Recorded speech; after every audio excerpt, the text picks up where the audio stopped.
So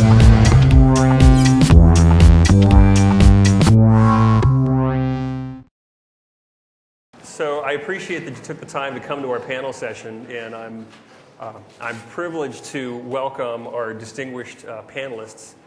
Real briefly, I'm Sam Ramsey. I'm the Director of Open Source and Linux Strategy at Microsoft. We're going to be talking about challenges and opportunities in mashing up the web. So much of what we do today is made up of open source technologies. So many of the challenges come down to interoperability. We've really got a star-studded panel for you. So I'm going to start with I'm going to briefly introduce the panelists, then they're going to introduce themselves, and then we'll get down to the core panel conversation.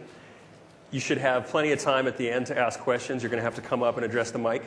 We are broadcasting this live on the web. It'll be continually rebroadcast via different blogs and links. It'll also be broadcast at different MIX events that go on around the world. So several thousand people will ultimately be enlightened by the panelists' response to your thoughtful questions. So thanks in advance for having the best questions possible.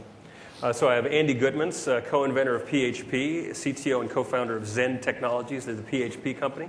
I've got Sean Burke, director in the .NET team. His claim to fame in open source is at Microsoft. He led the initiative to create the first open source deliveries on the .NET platform.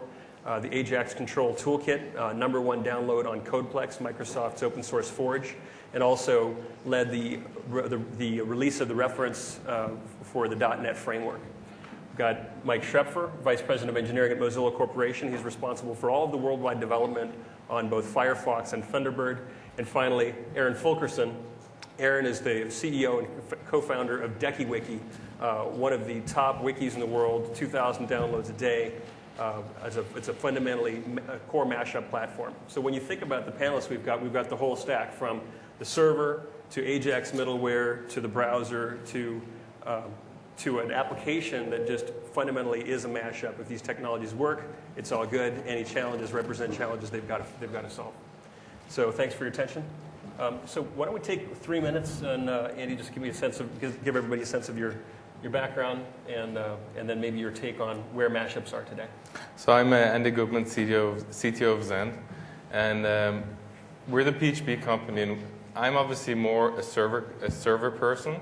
So it's a bit less flashy than Silverlight and Ajax and so on. But when you think about it, most people when they start talking about mashups, they're basically talking about a cloud, right? There's a cloud out there. Ray Ozzie mentioned it this morning. There's a lot of information in there. There are transactions that are hiding behind that cloud. The truth is that today, PHP is really the majority of the cloud. If you go and look at web service vendors, web service providers, most of those web services are coming from PHP. On the back end, not only do they expose web services through REST or through SOAP, they also have to then interoperate with databases, transactions, SAP systems, other web services, data formats. And so what I foremost do is I take a kind of a server-centric view of mashups and of rich internet applications, and I see what's the data and what are the transactions that you have to be able to run into the back end. And so I think part of what we're going to talk about today is I'm going to give kind of the point of view of the server side. And then, of course, as at the end of the day, we do have customers, and our customers don't really care, what the different pieces are in building a web application. They just want to know how to build them. I, of course, spend a lot of time looking at Ajax technologies, looking at Flex, looking at Silverlight, and seeing how when we go to a customer and he wants to use one of those technologies, that we make sure that those technologies really interoperate well with PHP. So I'll talk a bit today about the server side to mashups and how we expose those services to you so you can actually create a mashup, what some of those challenges are, and then I think also a lot of the interoperability pieces. And of course, one of the things that I want to see, looking from the server side, I want to see the front ends interoperate better. So I want you to be able to take a gadget that's built in Silverlight, a gadget that's built in Ajax, and you should be able to mash those up together, and they should be able to communicate both on the client side and on the server side.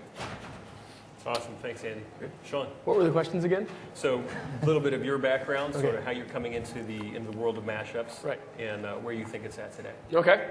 So my name is Sean Burke. I'm a director in the .NET development platform at Microsoft. I run a small team that we call the Agility team. And what we do is we focus on high-value out-of-band releases. Some of the things that we've done that you might be familiar with. Sam mentioned the Ajax Control Toolkit, which has been a really successful project that we built out, open source project hosted on Codeplex, built on top of the ASP.NET Ajax libraries. My team also did, if you were at MIX last year, or when we first announced Silverlight, there was an app called Silverlight Airlines a lot of people saw. My team did that work as well.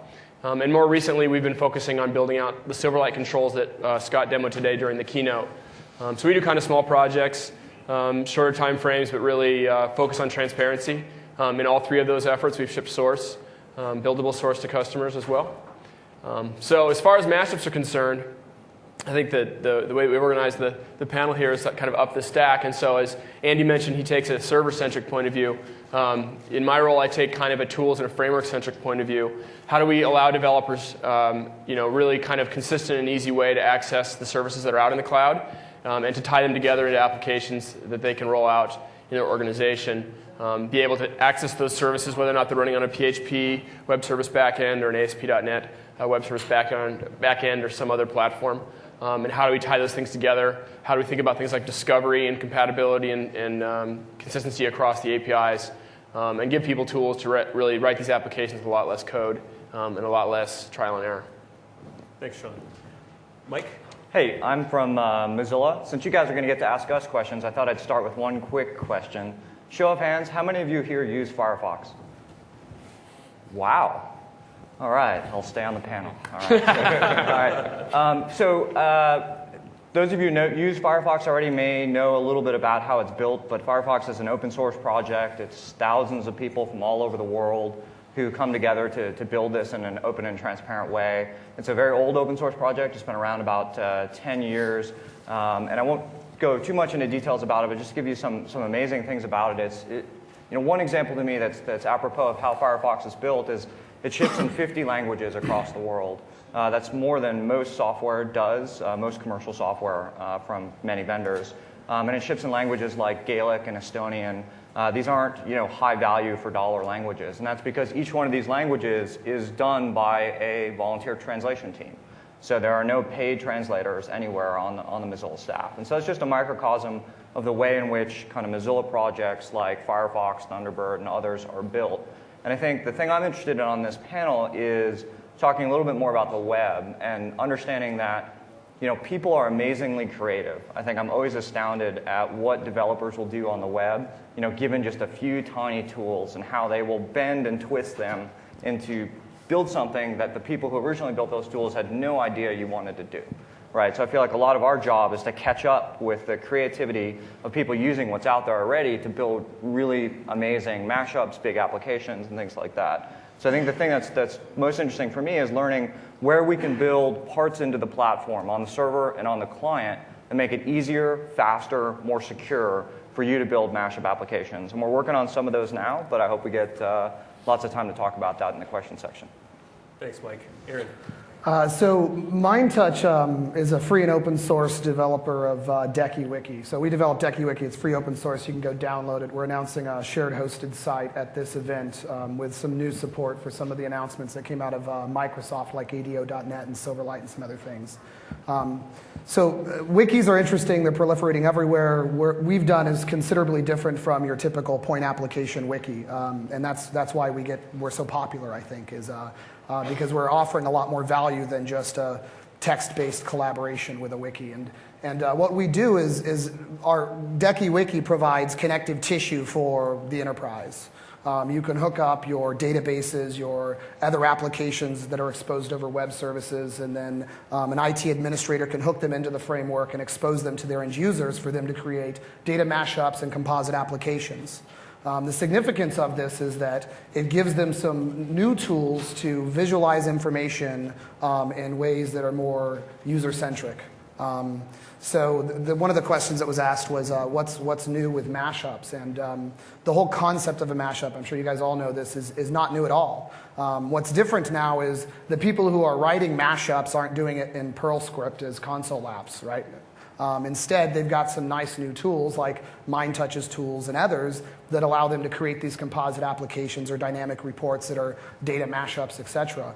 And what's really fueling that is the increasing number of web service accessible applications and data stores on the internet. This cloud is just growing rapidly. I can tell you that MindTouch out of the box has integration with over 100 different applications and APIs. I mean, that's, you can mash that up and do all kinds of fun, interesting things with. And one of the things that was just mentioned here was the fact that, it's constantly amazing at what people do with things on the web. And once you start enabling people who maybe aren't programmers, maybe they're analysts or, more hackers or something, to create these composite applications, I'm constantly amazed at what people are doing with our software as well. Once you lower the barrier for people to create these kinds of mashups, some really interesting things are being created in this space. It's an exciting time. Thanks, Aaron. So I'm going to go run from the bottom of the stack to the top again with the following question. What do you think of the key technological achievements that we've made as an industry that have let mashups happen? Right, 10 years ago, when we look at what mashups have become today, the kinds of interactive apps that you can create, the kinds of different media content that you can put together. This is a relatively new thing. What are the key achievements in your mind that led us here? So I think, from a technology point of view, obviously, things like Ajax, things like web services that made a lot of the data and the services easily available. Those are probably the main two achievements to actually enable this whole ecosystem of mashups. What I do think is important to notice, though, that first of all, most people tell you, none of those are new. They've been around for 10 years or almost 10 years. I think what happens typically with technology is it starts in the enterprise. Web services, SOAP-based web services, were happening probably 10 years ago already with some early adopters. But it takes a long time until those web services or until a new technology goes into the mainstream. In most cases, it means the consumer side and not the enterprise side starts seeing interest, simplifies it. And so that's how we got to REST. That's how we got a lot of the Ajax toolkits and a lot of the toolkits and the easy-to-use infrastructure to build mashups. And then I think what's interesting after that is the enterprise goes back and actually adopts what the consumer world has done.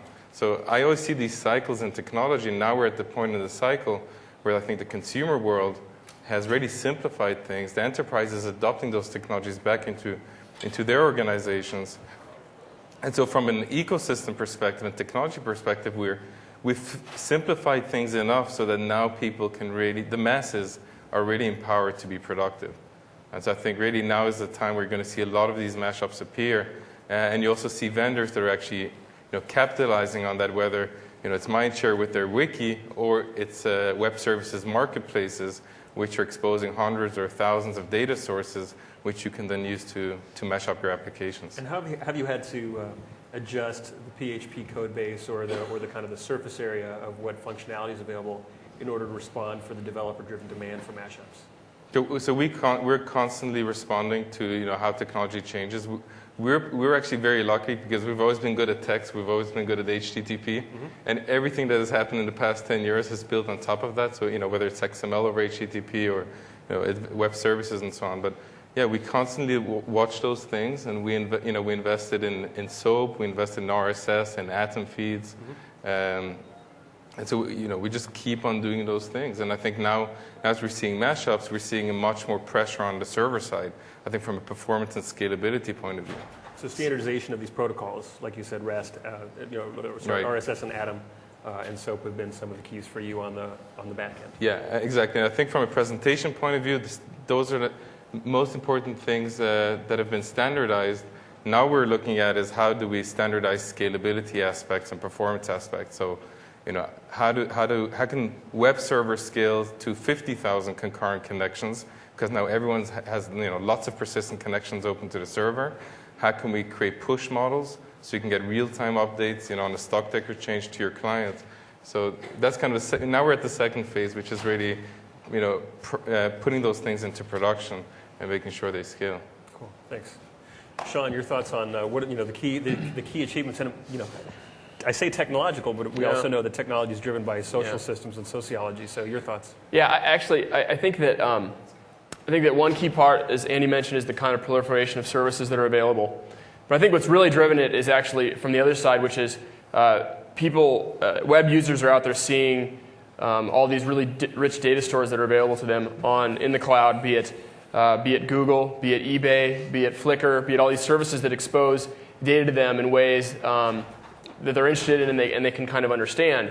And so I think it's driven a lot of the interest in the technology in mashups. As we mentioned, DHTML and JavaScript and all these things have been around for a long time. I think that you had a lot of convergence from the other side of the spectrum, the consumer side, to say, hey, wow, I really want an application that uses the facilities that Google is providing or any other web service and put those into a way that resonates with me and my needs. So I think it's really been driven by that end. And then what we're seeing changing is that there's a kind of a virtuous cycle there of the more mashups happen, the more people are saying, hey, maybe there's a value in me exposing my data store as a web service. And then what you have happening is, with clients like not only Ajax, but Silverlight and Flash as well, you have this kind of interesting model where you have a very standardized middle layer.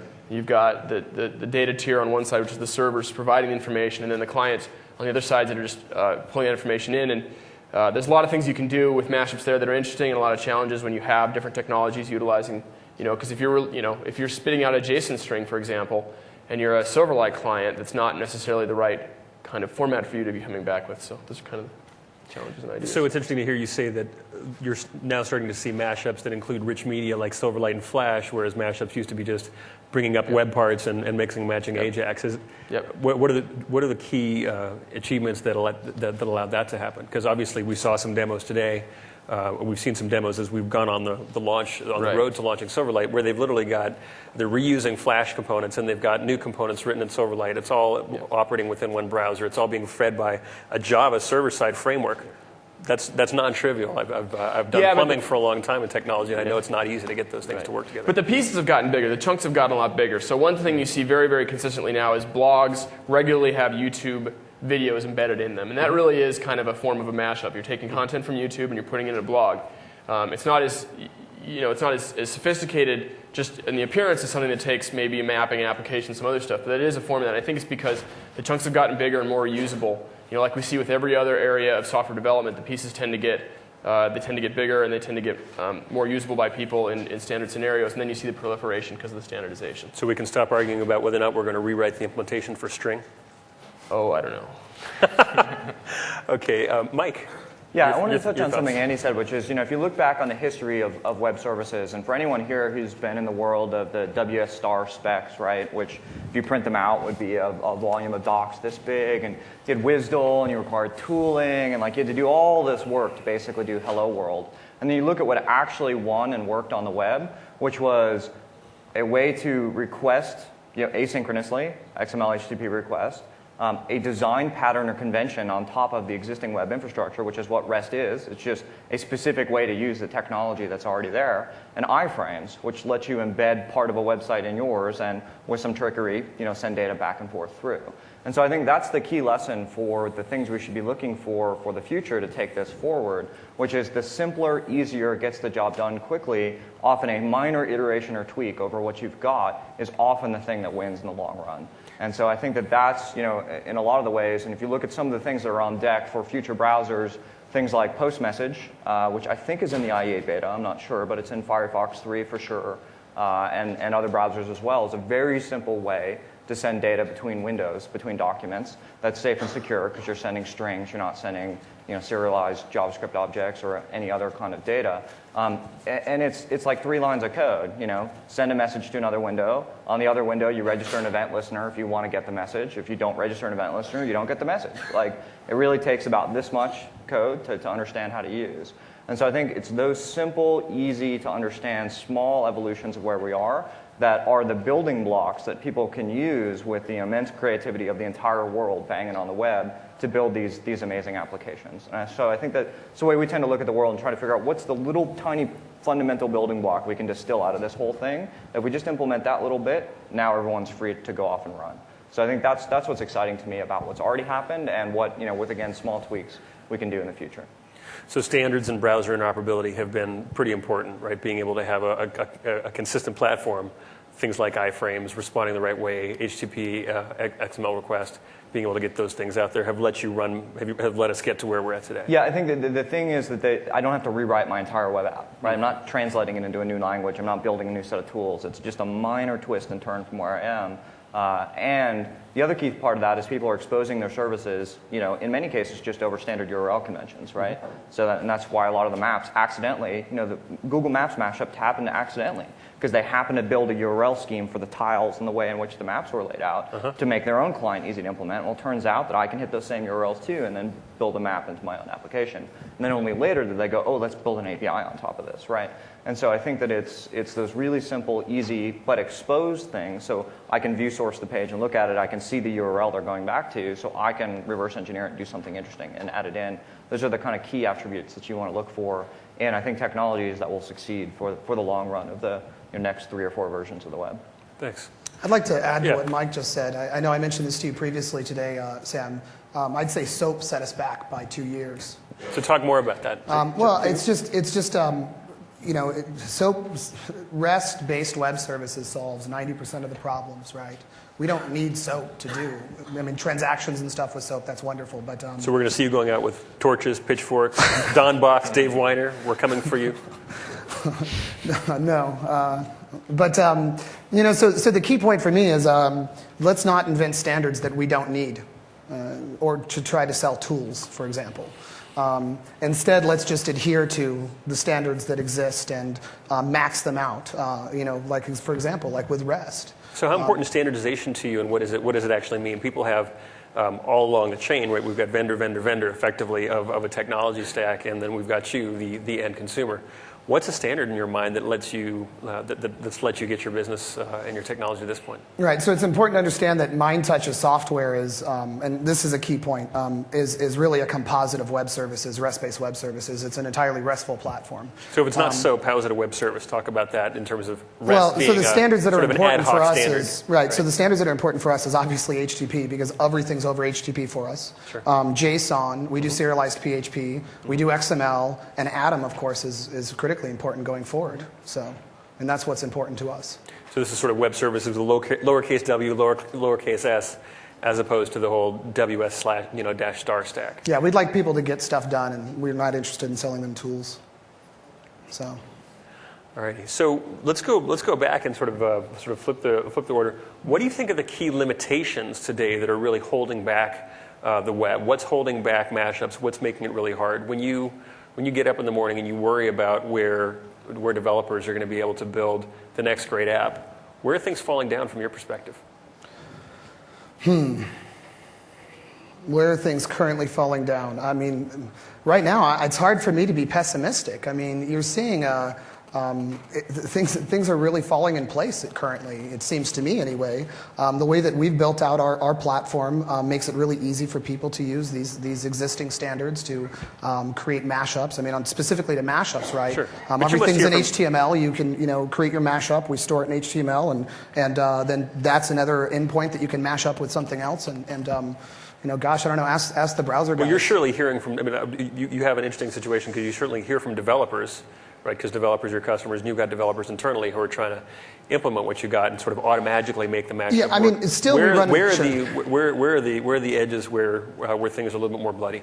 Well, I mean, we run into vendors who do things that we'd like to make accessible that we kind of have to hack our way around, and that makes it difficult for us. And when we have to hack our way around things that they don't provide clean APIs for. And so, what are some of those types of things that you got to hack around?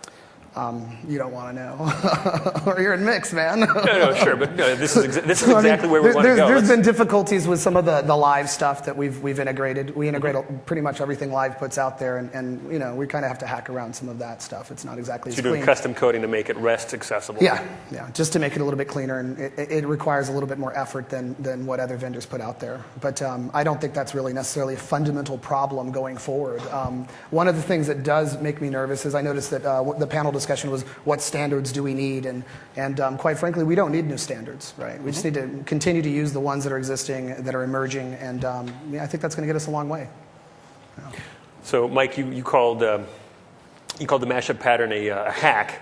and sort of a practice of hacking at one point. I think I called it a ginormous hack. A ginormous hack, sorry. Yeah, that's the technical Well, and that's term. what the web is, too. It's a big hack. Absolutely. It happens to work. So where do you think the hack is going to fall down, and where do we need to really focus our attention? And this is the question, and I said this in my opener, and I really, this is the question I want the audience to answer for me. So people are actually building these mashups. I mean, our job is to build the platform that people want to build great applications, no less, no more.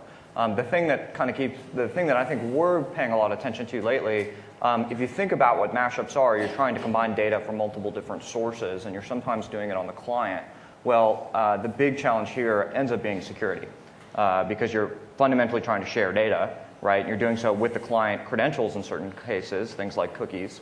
And so it's fairly easy to accidentally share more data than you really had intended. And I think that is probably the biggest challenge with mashups, and the thing that we're trying to address in certain ways with technology by making things inherently safe or more declarative. So it's more obvious what data you're sharing under what circumstances. I think you've seen in a couple of cases, I know this happened to Microsoft, and I think it's happened to others in some of their gadget implementations. You know, the ways in which you embed one gadget, and there's a container gadget, and the way they send data back and forth. You know, you can mess that up, and it can make you be like, in certain cases, there was a case where I could insert a new gadget and have it pretend like it was the container and then talk to all the rest of the gadgets and get whatever data I wanted out of them, right? Those kind of mistakes are fairly easy to make, frankly, in any system. But when you don't have explicit declarative controls over what data is sent where, again, in very small, I'm not talking about whole, big specs. I'm talking about tiny little pieces here and there that make it easy to say this communication channel can't send code or doesn't send cookies, or, I can give declarative lists of, I can make callbacks to servers A, B, and C only, and the originating server tells me where to go. So there's a spec, cross-site XML HTTP request, which has been debated in the standards bodies now, that's attempting to do that. So I think that the key thing is giving people the right tools to do what they want to do, but do so safely as much as possible. Yeah, security is a really interesting point because it shows up really at every level. Outlook Web Access is an AJAX-based app, and we had to patch that probably 2-3 years ago because we realized that you could put the whole client inside another iframe, and that could inherit the security context, and all of a sudden you've got unfettered access to the person's Exchange server and their credentials, which is a terrible thing. So you put in some limitations now to prevent it from being mashed up because there's not a better security architecture to deal with that yet. Yeah, I think MindTouch is, we've got it a lot easier because obviously we've got an application that's predominantly used behind the firewall inside the enterprise, and there's an IT administrator presumably who sets up the services that the users can then mash up, right? Yeah. So they make some assumptions about the security being provided by each of the services and those vendors, right? Yeah. Presumably they're trusted, right? Yeah, internal mashups are going to be a little easier than the Wild Wild West. We're going to finish this chain, go to Sean and Andy, and then we're going to stop on this question and invite you guys to ask or to make your points.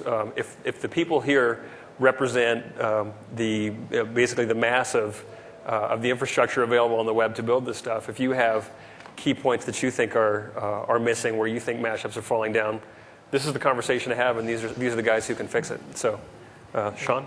So, as mentioned earlier, actually, I work for a company that is trying to sell tools. So, and that's... So, is that why you sent me between you two? Yeah, no.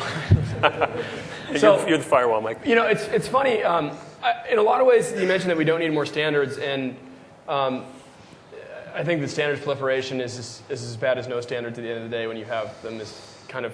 We can think of examples of standards that are not completely implemented by all the clients and how that creates a little bit of chaos in the world. So, on the other hand, I think REST has a lot of good attributes to it. One of the problems with the RESTful APIs, I think, is that they're kind of inherently difficult to tool because I have to know a lot about them to use them. I can't just walk up. I can't, it's very hard for me to catalog all the REST services available in some area and know how to use them in a kind of declarative metadata-based way. So from a tooling perspective, we're saying, let's make it really easy to write mashup applications. And the REST APIs right now, I need to know a lot about what they're doing and what the particular block of JavaScript code that I need. Again, we mentioned JSON, and security is a great point because I think JSON's a very effective way of transmitting state. It's also a little scary to me that you're giving me code across the wire that my client is just going to run. And there's definitely a possible issue there with what that code's going to do if it's not well verified as being simply just state. I think those are two big challenges that mashups face. And as I mentioned earlier, I think one of the other challenges is how do all the new technologies work together. in a way that's efficient, in a way that people can understand. There are some sites out there that are helping with some of this. Popfly is an example of a site that's trying to help put another layer on this so that you don't have to know so much about the nuts and bolts. I think a lot of these technologies are great, and the simplicity and the using the existing standards is great for folks that are super technical. What happens is that those things break down as soon as you go up the level to the folks that just want to get a job done. There are a lot of tools out there that make this interesting. Popfly is one of them. I was playing with something called Yahoo Pipes yesterday, which is kind of neat. Anybody who hasn't checked it out, it's kind of a fun thing. They've got a great web-based design surface. So I think there are ways to kind of pull content together in unique ways, but the lack of any sort of a unified way of identifying these mashup providers and being able to aggregate them in a metadata-based way, I think makes it always a one-off. Yeah, that's a real challenge. There's an open source application called fstop, which is part of the Novell distribution, but you can pull it down freely. It's based on Mono. I was interested in how it worked. I read the code. It uses a lot of Google APIs, and as I walked through, there was all this manual work to actually code around, okay, we're going to build a programming model that's specific to the semantics expressed by the REST interfaces at Google. So one-off development of a library just to talk to this very small subset of Google APIs, from a developer's perspective, requires a lot of time, a lot of attention, a lot of debugging. There's not a feature-rich tooling environment that can pick it up. Now that said, you've got sort of the greenhouse, right, where everything is growing very properly in sort of a soap-based world, and you've got the rainforest outside where you've got snakes and vines and things coming in different directions. The rainforest is obviously doing really well when we look at the REST-based web services world, but we do have to ask the question, at what point does it end? At what point does the scale break down? MindTouch has support for 100 APIs. How far can that scale? What about when we need 1,000? What about when we need 10,000? Right? How do you actually support that broad base? I think it's an interesting breakdown. Andy? Yeah, so we've actually dealt with this issue. So we have an open source project called Zen Framework, which is an application framework for PHP. And because we recognize the importance of tooling when you're building mashups or accessing web services, we actually do work with a lot of the concrete data providers and web services providers and have SDKs as part of Zen Framework. So we've worked with Google to expose Google data through our framework, StrikeIron, Nirvanix, and other companies. And so, it really is just putting a bit of lipstick or putting a bit of a wrapper, on a REST service. Polishing a sneaker. That's the new one I heard. It's much more sophisticated. But the nice thing is, the developer gets it with IntelliSense, right? He downloads the SDK, he has documentation, he sees the unit test, so he can really, copy and paste from the unit test. And so we've seen that even though it's not a technological challenge, it makes a very big difference for our developers. And so from our point of view, we are going to continue doing that and wrapping these kind of, at least the most popular REST services and SOAP services. So it actually shouldn't even matter to the developer whether this thing is SOAP or REST. He should just get a nice SDK with all the tooling that he really requires. I just want to mention. Of course, security is going to be super hard in that environment, right? When you're mixing these web services metaphors. Yeah, well, this is actually so. Security isn't really at this stage yet. This is just a stage of how do you actually access the web service? Sure. How do you authenticate? How do you get it? But yeah, when you're then combining those web services, then security becomes an issue. So to your previous question, there were just two things I wanted to mention. So two things I would like to see, and I think are challenges. The first one is on the client side. Lack of standardization of how different gadgets or different components can actually communicate on the client side. So one of the things, and I do think that there do need to be some standards that emerge in that area. There is a community consortium called OpenAjax, which is now working on creating all sorts of standards around interoperability and security and tooling for rich applications. One of the specs that came out of there is OpenAjax Hub. I think 1.0 doesn't yet really deal with cross-domain gadgets, but they're working towards 1.1 and so on. So what I would like to see is Microsoft with Silverlight, Adobe with Flex, and of course the Ajax community to all support those standards and then make it easy for people who are building mashups to really have those gadgets communicate with each other.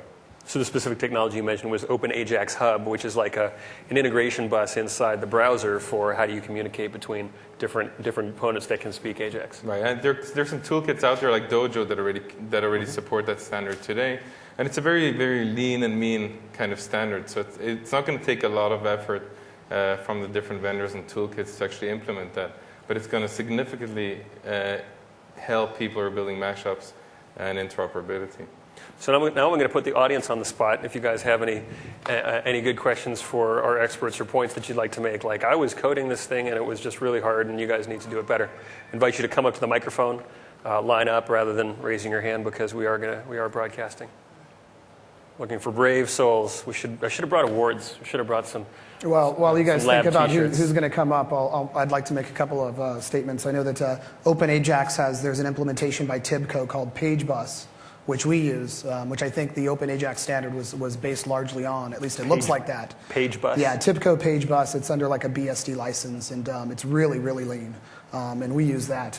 And then another thing I wanted to mention is you make a good point about, this RESTful architecture, as we start adding more and more APIs and more web services, hundreds, thousands, when does it break down? And I think that's a fantastic question. We don't know yet because the internet is, of course, RESTful, and it hasn't broken down yet. Well, the breakdown is really not about the ability of the internet itself to be able to support that scale. It's really a question of the capability for more and more developers, more and more what ISVs are becoming, no longer shipping software necessarily to you on a CD, but shipping software via, let's say, a RESTful interface over the web. What's the market for the number of those ISVs that can exist, right? What are the kind of pressures that are going to occur on how do you get recognized, how do you break out of the long tail and build a sustainable business? So I think no, I did what you're it's saying, really absolutely. not a technology issue. It's a question of how much attention can we pay, and what can we do to adapt our coding models when we deal with these kind of problems of scale. Yeah, and you made a point previous to that also that when you're building, when you're developing software that's inherently RESTful because you're using somebody's REST API like FSpot again? FStop. FStop, thank you. Which, by the way, Mono is a wonderful project. We developed the majority of our logic in C#, and we deploy everything on Debian using Mono, which is supported by Novell. So yeah, I think you make a really good point there. It is fundamentally a different paradigm for writing software. It's different from the old object-oriented, right? I mean, I'm sure we all know that, and I'm sure most of you guys know that too. You mean we're going to stop lying about reuse? Is this the real reuse? Well, I mean, there's some things that you can do to make the development of software that's RESTful easier. I know that one of the things that our CTO, who's the other founder of MindTouch, has developed is MindTouch Dream, which is a microserver and then also a library for developing RESTful applications that eases the development for what we do. Okay, I think we have a brave questioner. So I've got one. Hi, I'm not really a plant. I am from Microsoft. But my question is, so I see all this mashup stuff, and I see a lot of neat, like, consumer applications, and it's really exciting as an end user. So I like runningmap.com, and it's got, I think it's Google Maps. I'm not sure if it's Google or Yahoo's Maps. I'm not even sure who they're using. They even switched it out without my realizing. So it's neat how they sort of are combining all this stuff. But there's no auth, as best I can tell, right? Like, as me as an end user, it seems like there are no ground rules on how the ads work and how the monetization work. So is this stuff, and then there's the inside the firewall versus the outside the firewall thing, like for enterprise scenarios. Is there a business model around this stuff? Are people going to be able to build businesses around mashup? I think that there's a video site, right? I think it was NBC, the Hulu. They were one of the investors in this video site, and then somebody had opened Hulu. It was a mashup of Hulu, but it had rewritten all the ads around it, stripped out a lot of the other stuff. It seems like we're off to the races when that happens, and business models get blown up with mashups. Is that going to force things around auth or force things around ads and how ads are displayed? So leave it at that. I'm real curious what the panel thinks of that. Thanks. So question. Business models are not my forte, being in a nonprofit open source company. But Yeah, and Vice President of Engineering. Yeah, that's not what they call me internally. But I will say, though, that I think that it's part of a trend, which is it forces everyone who is building a business model to have something that is of value, right? And I think that's the important thing. The model of walled gardens, you're seeing this in the carrier market. If you go to Japan, there's a couple of companies who have their entire business model based on forcing you through their portal and giving you only the content that they'll serve, right? And they're in big trouble because it turns out people want the entire internet and they want other things. And there are other companies who figured this out and figured out ways to get people what they want and also find business models, whether it be advertising, whether it be upsells or premium services. So I'm not really answering your exact question in terms of I don't know if there is a model for mashups, but I think that it is part of the trend of empowering the consumer to demand what it is they want. And it puts the onus on the businesses to provide that as value and not have some sort of structural monopoly advantage or restricted access that allows them to shove whatever they want to shove to you, even if you don't want it, and charge you for it anyway. So I think that's what makes life hard these days, is you really got to make sure what you're selling, what you're monetizing, what you're advertising is what people want. And when you do that, you can be fantastically successful. But it takes a little bit more work. Yeah, so you've got ads stuck as a sideboard, but you really want us pre-roll if it's going to be mashed up, right? So how do you deal with that? I just want to add the more boring side to that answer, which is when you look at enterprise software and you look at how companies are, exposing internal services, and they want the end game is to have business owners really kind of have that power builder experience so they can build very situational business applications very, very quickly.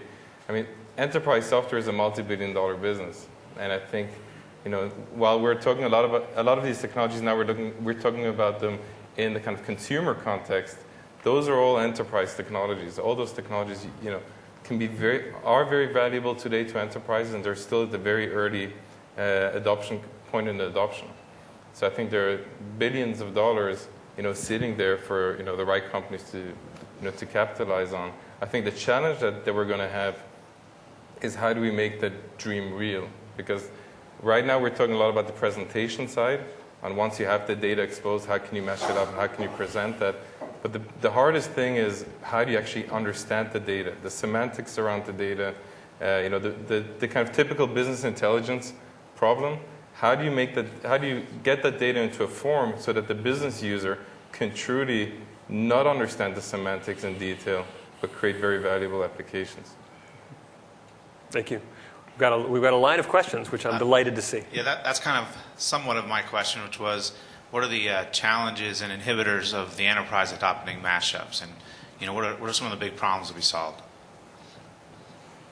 for everybody? Well, I guess Sean hasn't spoken in a bit. Go for it, please. We're going to pitch this. Actually, this is probably the one that I honestly just, at least I was actually interested in what these guys said. I think, for enterprises, it becomes the typical things, which is security. Back to the prior question a little bit, as far as either enterprises adopting mashups or exposing their services to mashups, I think the core question that you're asking about, people taking one person's services, stripping off their ads and putting on your own ads is, if you're offering something for value, how do you offer it in a public way?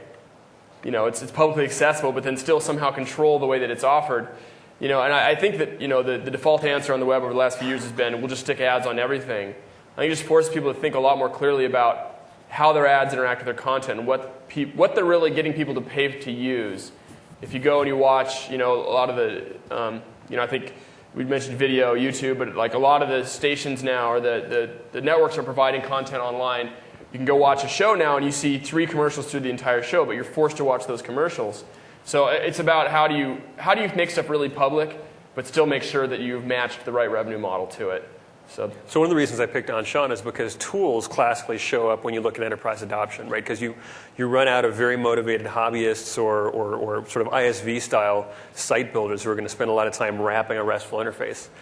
Visual Basic, I think, is probably the best example of something that really took off in the 90s around enterprise developers, really made componentization, drag-and-drop programming, putting together these bespoke applications as Andy described on the fly. Tooling ends up being the solution, and then you need a tools-compliant infrastructure, which is where WSDL and SOAP and the much maligned capital W, capital S web services stack are going to come in. So there's apart from the things that are going to be their own standards, the most popular 50 RESTful web services that everybody just knows how to interact with. Maybe you're using eBay as part of your procurement, or maybe you're using Reardon Commerce, right? People will code to that. But as you start to see this proliferate in enterprises, we're actually seeing a lot more use of service-oriented architectures in enterprises. People are mashing up services that exist using primarily development tools that expect, hey, this WSDL is going to tell me exactly how to use it. The tool is going to show me that in a way that's really easy to program to. I would just throw in some technical challenges on the mashup side. My organization has a responsibility for both providing components to others for purposes of mashing up in probably some simplistic manner as opposed to what's available today. And then secondly, consuming. We certainly want to position ourselves to be able to consume mashup components from other third parties. So the problems that we face generally revolve around security, state management, and page assembly So to manage things like session state across multiple domains when potentially one panel is active. So those are the types of challenges that we find in our daily basis, and we end up putting hacks in place, with JavaScript timers, or maybe server-side proxies to render content across from other domains and different things like that. I was just kind of curious if that. It sounds like we had a little bit of conversation on security. Where do we see these things kind of going over the next 18 months to make that both providing those components in a secure manner and consuming those components in a secure manner and carrying session state from transaction to transaction? That's a great question. I'll pitch out the state management question specifically because I think we talked about security. We could certainly go deeper on security, and you're welcome to come up and drill down a little bit further based on the responses. State management across domains. This is a pretty good, interesting challenge. Well, I can take the first part. I think you talk about proxies and server-side proxies, and I think we shouldn't discount server-side proxies too quickly.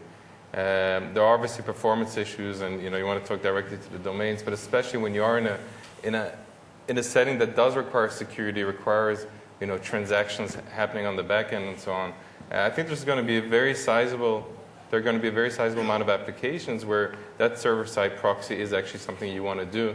You want to keep state there. You want to authenticate, and you want to be able to manage 2 or 3 or 4 transactions and web services in parallel. So that really ends up being an integration server and kind of bulking up Right. and being pretty stateful. So I think that's one option, and then you're also going to have the other one, which is less security, more open, probably more internet-based, and then I don't have the right answers for that challenge. There are some technologies as well on the client side to help, and I don't know if this is going to help your specific case, but I think one of the big things that's missing on the clients right now is better state storage in general. I mean, the fundamental state model on the web is a cookie, which has, if you've worked on a site of any reasonable size, you've probably already run into the limitation of the size of the cookie. If you're running on a mobile phone, sending cookies up on every request actually is a meaningful part of your bandwidth and transaction time. And so I think that there are already specs out there, and we're implementing one in Firefox 3 around doing deeper client-side storage, both on the session level and also persistently.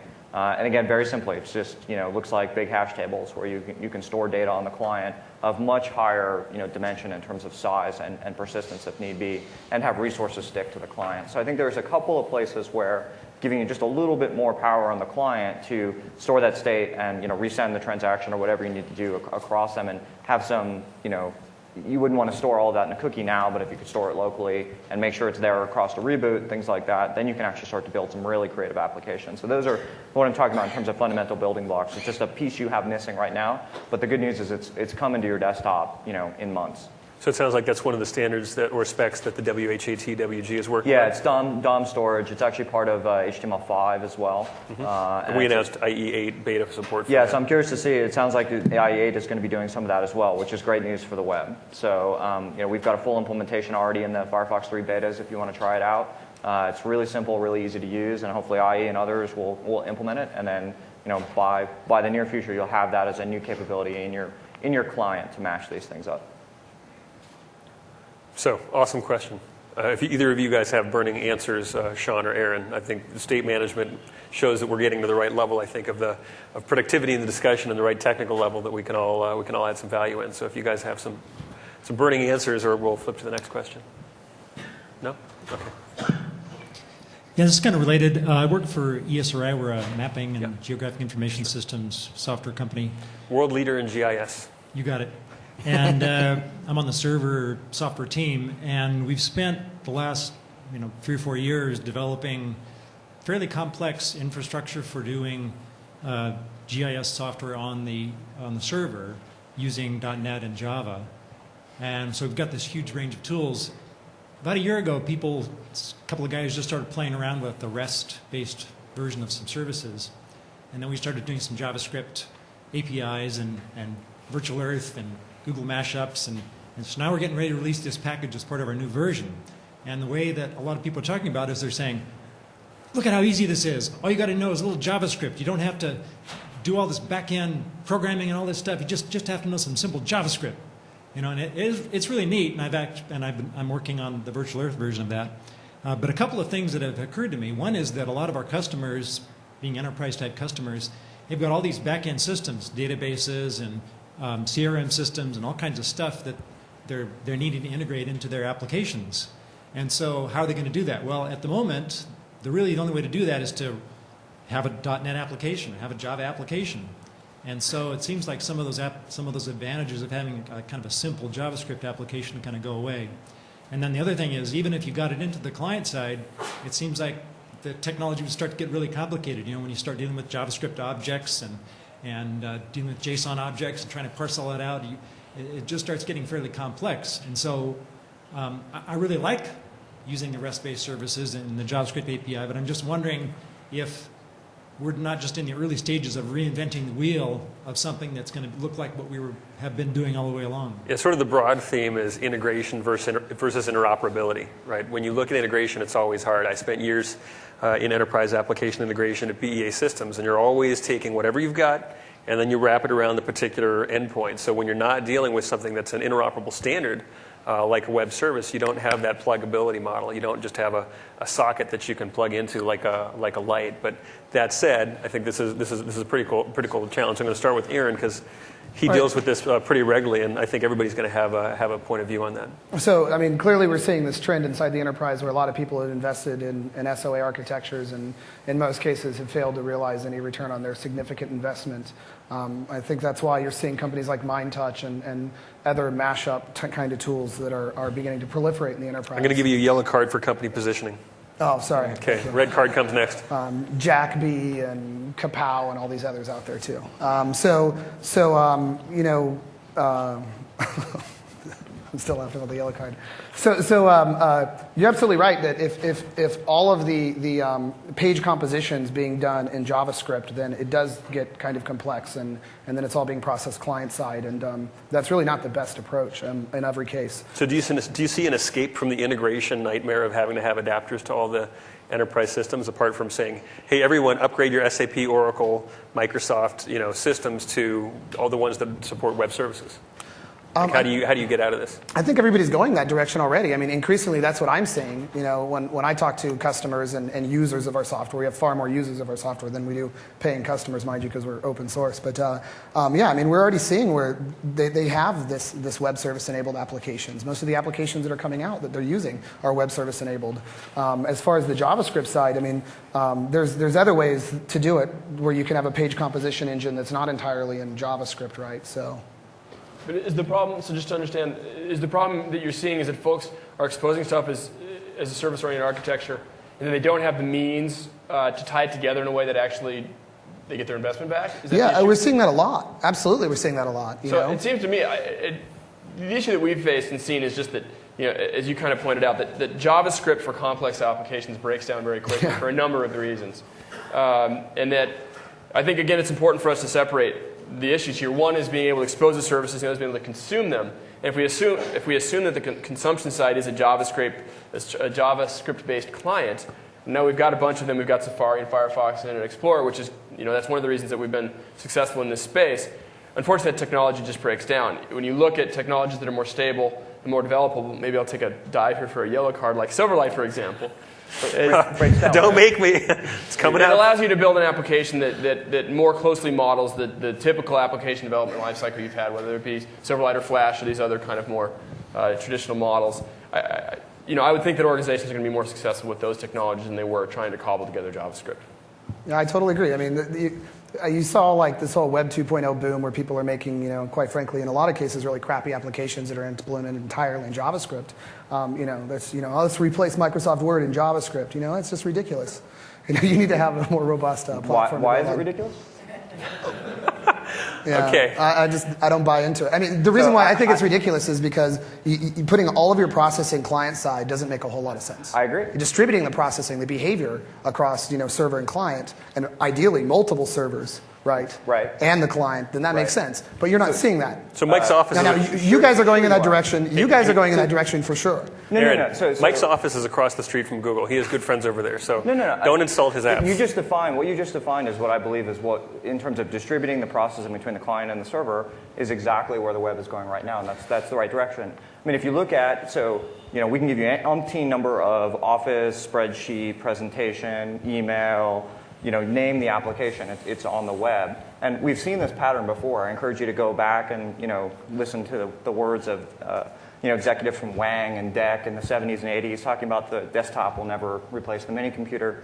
And we saw what happened there. I think that the web is the trends are kind of unstoppable in a couple of ways. And all of these actions, you have client-side scripting through JavaScript, and you have server processing, through PHP, through .NET, through whatever it may be. And it's, the wheel of reincarnation over and over. So we started with, the done terminal and the smart server, and then we went to only smart clients in terms of DOS, and then you went to smart client, smart server, and client-server computing. First version of the web was dumb client, smart server, where you just give me some layout and I render it, and all the work happens on the server. And get looky, we're back to smart client, smart server, right? Yeah, the waves and keep evolving. given the computing power in my cell phone in my pocket, which eclipses a computer from 4 years ago, I think it's, doing it only on the server or only on the client doesn't make any sense, right? And so, and I think you're seeing that the takeoff on a lot of these applications, and people really pushing the bounds. And hopefully some of the announcements today, and you've seen, in future versions of Firefox, you're seeing multiple 3x, 4x, 5x, 6x improvements in performance in JavaScript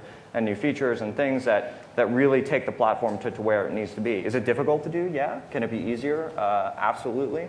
But I think that there's no reason fundamentally why the web can't build many of the applications that we're interested in doing, and that you have to throw the whole thing away and reach for a new tool because one specific challenge you've had. I'm going to cut this First off of all, I because have to agree. we got I have people to waiting. agree. We got people waiting for questions. 3 deep. All right, we're so done. please, thank you for the discussion. Thank you for the question.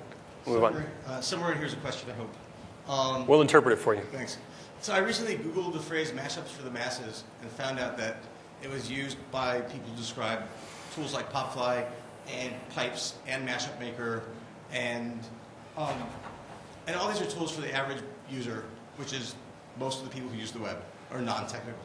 I was wondering if you guys could sort of comment on the gap between the complexity of the technologies that makes all this stuff happen and the simplicity of all these tools that make it available to the average user so that this stuff will really catch on. Because it seems to me that there's still got to be some basic core understanding that you need to know about, even if, no matter how simple the tools are.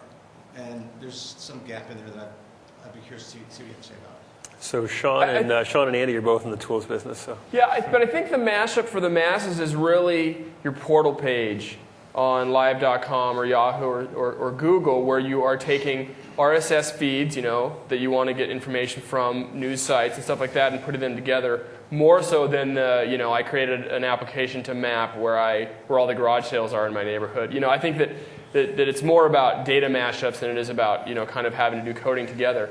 Like JotSpot, right? Would be an example of sort of more of a walled garden approach, but certainly being able to have end user mashups where you don't have to be deep semantically and how these things connect. So I think that's the end user mashup scenario. Is kind of the at one end is the pipes, like we mentioned, the Yahoo pipes. The other end is just simply I type in feeds and I get kind of a web portal, web parts model. At the other end is like things like Popfly you mentioned and those other tools. The thing is with Popfly is that somebody has to sit down and single out, I want to write a provider for Flickr and I want to write a provider for Google Maps. And that still takes, it doesn't scale very well to like all of the services available in the world. But there should be a tool to make it easy to build the Cirque du Soleil app. Did everybody see the Cirque du Soleil demo? So that was a great business app. I wish I had apps that I could use to run my business like that. But when you look at the actual components, it's just your email, it's your calendar, it's a connector to one to one type of ERP system. So there's a lot of disparate data in the world. At some point, it's going to take smart people with specific skills to put it together, and I think that's. Yes, I think there are two audiences which are really interesting, which are the non-developer audiences, because the developers get it, they can write code, and they'll do their mashups. And the first one are just the consumers, right? The consumers, how are they going to use mashups? I think probably in the simplistic form, right, where they have their, their Gmail email, their eBay shopping cart, or their Amazon shopping cart, and they can kind of create, a dashboard of what they're doing. I don't know if they're going to get so much more sophisticated in the coming years. I think the user that is really interesting, though, is kind of the Excel user, right? So it's not a developer, but it is a semi-technical person that has used Excel, knows how to do graphs, knows how to do pivot tables maybe, if you took a pivot table course. And I think that is a user that, whoever's going to get it right for that user, has a huge applicable market. Because Excel today is probably the most popular database out there. At least, a lot of small, medium shops are running basically on Excel. They don't have Salesforce or CRM. And I think there are a lot of companies that are looking at those kind of users. I haven't yet seen someone who's managed to get that ease of use, right, so that they could get, that same kind of experience for that Excel user base. Thanks. So we've got about 10 more minutes for questions, so go ahead. Hey guys, Will Kapke from MySpace, and coming from MySpace and talking about mashups, I have to bring up Open Social. From talking about security and talking about RESTful APIs and things like that, I just want to get your guys' opinion on what you think of Open Social and its future and how it's being done. Hopefully you guys know a little bit about what's happening with it. Yeah. It's total shit. No, I'm just joking. There's the camera. Aaron, your red card is right here, buddy. I think it's great, There's the YouTube clip, just the first part. I think it's great. At some point, MindTouch will have a container for Open Social. I think it's good stuff. But, we'll see how it develops. It's pretty young yet, so. For those of us like myself who are totally ignorant of anything other than what those two words might mean when put next to each other, can you give us a little background on what Open Social is? Yeah, so it's just a container for Google gadgets to communicate to one another. Somebody more technical who's looked into it can offer some more insight. I haven't looked into it a whole lot. So kind of like an Open Ajax hub, but for Google appecations. Sure. Anybody else want to give some more technical briefing? Oh, we've got somebody. Don't give Mark the microphone though. we're gonna go for the audience response. Well, there's this thing called the social graph. Pardon my cold. And the point of Open Social and Facebook apps is that you have access to your friends, right? And you have access to the standard dashboard interface of the environment. In fact, what my question was going to be about is moving beyond mashups. Mashups are, as my colleague from Facebook said, 2 years ago. So we love the fact that Microsoft is caught up with mashups, but Facebook apps, and credit That's 20 to Dave, years ago. Well, credit to Dave. He's over there. He'll be on our panel tomorrow. There's this thing called Facebook. You gave them some money, so you must know about them. Yeah, we use Facebook. And so a lot. Facebook revolutionized a pluggable architecture that exposed the social graph and invites and a dashboard interface to create a very rich environment for developers to develop in. And that is a metaphor moving beyond just mashups. Open Social picked that up and said, well, why should we lock ourselves in Mark Zuckerberg's, vices? Though, of course, Bill Gates invented that notion. I think he wants to be on the panel, but the point is that Open Social is interchangeable between platforms, and we applaud our friends from MySpace to be open and to expose their social graph. And so just like REST has opened up APIs and we've got this wonderful environment now, we're pushing the envelope of what Ray very eloquently talked about as a distributed, meshed world, right? Okay. Thank you. So when you're developing applications, a lot of times you have opportunities for web services, and you have to make a choice between making a RESTful application or using SOAP. We often use SOAP internally at our company, mostly because it provides this common standard that you don't have to learn the API for. You can. People are usually surprised at how easy it is to pull up a PHP app and write 3 lines of code. You have a proxy over to this web service that exposes all the methods that are on there, and a couple more lines you're calling that, and then getting back complex data types are being returned back to you, and it's really simple to hit. But then when you look at other web services, let's say like Amazon's S3, that's a RESTful application. It's the storage, the online storage service. And if you think about what it would like how bad it would be if it was soap. That would be a bad choice to use soap in that particular application, because SOAP isn't going to support binary data when you're sending. It's basically the protocol for sending and receiving files. So that's not correct, because MTOM and the DIME attachments entirely let you transport a binary payload within a SOAP message. Is it like a base 64 encode, or is it you can literally embed binary data inside of your XML tags? You can attach documents to SOAP requests. The only problem is that there's a real interop issue. And Microsoft, I think, in terms of the encoding issues, it's some are using MIME, some are using DIME, and I've actually seen a lot of customers dump SOAP exactly for those reasons and just use UU encode or something like that. And yeah, well, it's a little bit like UDDI, right? You needed somewhere to look up web services. The first version wasn't very good. Eventually, it'll get solved correctly, but SOAP will eventually solve that. Yeah. So my question is, what other considerations should you be thinking about when you're trying to make a decision between REST and SOAP? Versioning is one. SOAP does tie you fairly strictly to the object model that you're talking to, whereas the abstraction that you get through, a straight XML or JSON kind of level is a little more.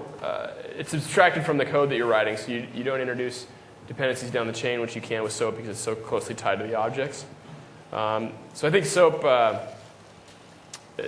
my issue with SOAP is simply, in the case where you're kind of both ends of the pipe understand each other and know what services they're offering, it works well. I think that there's a complexity bar there that's kind of difficult. You need to have a SOAP deserializer handy, and you need to be able to make sure that you have access to all the types that it's referencing or be able to create them. And so I think that it's really about how important that it is that you have complex data on both sides of the transaction, and that data is of the same type, whether or not you want the client side to be able to kind of munge the data as it wishes and then walk away with it. And you want to think about the developer audience that you're engaging too. If you're talking about that more very practical coder, right? What are they going to be able to handle? I think at the end of the day, everybody needs a library or some kind of wrapper. Nobody wants to program in native XML. Nobody does. You need to use a language you're comfortable in. The question is, are you going to go and copy and paste the wrapper from phpfreaks.net, or are you going to click a button in your IDE and have it automatically generate those wrappers, right? You got to figure out which class of developer you're dealing with, because they're really different developer audiences. And by the way, I would argue that for the internet, I would only go with REST, because I think if you want to get a broad developer base, using your service, you're going to be most successful.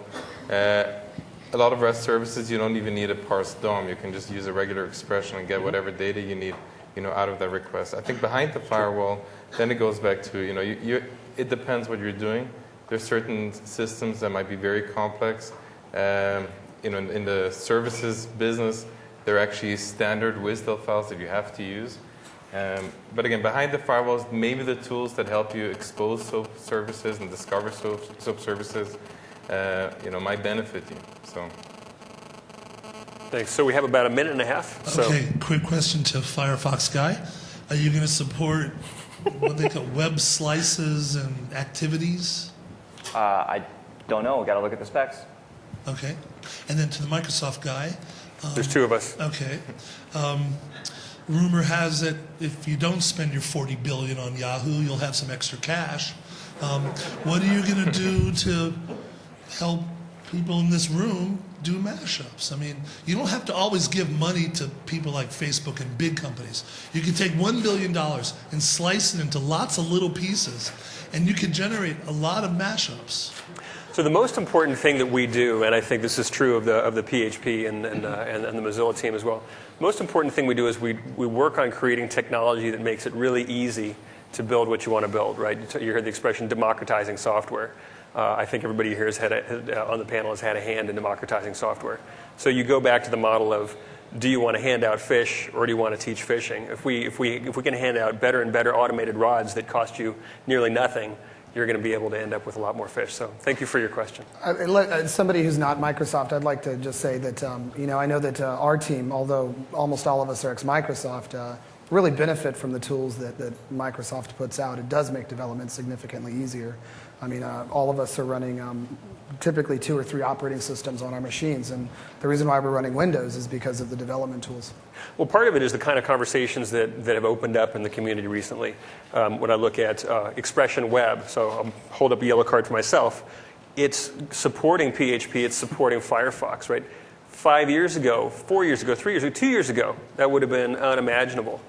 But when we can actually create these kind of forums, when we create good technical relationships between every major technology vendor, whether or not it's a competing technology or a collaborative stack technology, that's the best place for us to spend our money. And when I think about the budget I have in my lab, I'm always going to pay for better developer tools. I'm going to pay for PlugFest and better ways to connect between PHP, Firefox, Microsoft technologies, non-Microsoft technologies. That's where my focus So specific things for this gentleman's question, though, specific things. There's some refactoring, a lot of work going on over in the live organization to create more services that you can aggregate. When we did the Ajax Control Toolkit and the ASP.NET Ajax platform itself, my group and some other folks pushed really hard to make sure that we were supported not only on the big 3, Safari, Internet Explorer, Firefox, but also Opera, and make it so that we do support those platforms across the board. We made sure that ASP.NET Ajax, we went through and made sure we weren't colliding any of the aliases we were using, because our original version was. So you can use Dojo and ASP.NET Ajax together. So I think there's lots of little things we're doing in the tools department to try and make it a lot easier for developers to put technology together in the web space and be successful. So, I don't know if we need the Yahoo acquisition dollars to make that happen, but I think there's lots of things we're trying to do to really make it successful for folks across the board, in addition to some of the work we're doing with the PHP folks. And not to be a Microsoft apologist here, but the other thing I can say about Microsoft that they've been doing increasingly well is connecting with startups. I know I saw somebody from Medium walk in a second ago, and there he is. They're getting some love from Microsoft. I mean, MindTouch gets some love from Microsoft. There's lots of startups. A lot of them seem to be Brad Feld projects, though, for some strange reason. So we're getting some love from them. So this is the lightning round, and this is the bonus for those of you who stuck around this long. So from each of our 4 distinguished panelists, I asked them to finish the conversation with what would the next great open source project or the next great startup build that would fundamentally solve one of the key challenges in building mashups? Because when you build the right infrastructure, opportunity shows up. So I'm going to start with Andy and end with Aaron.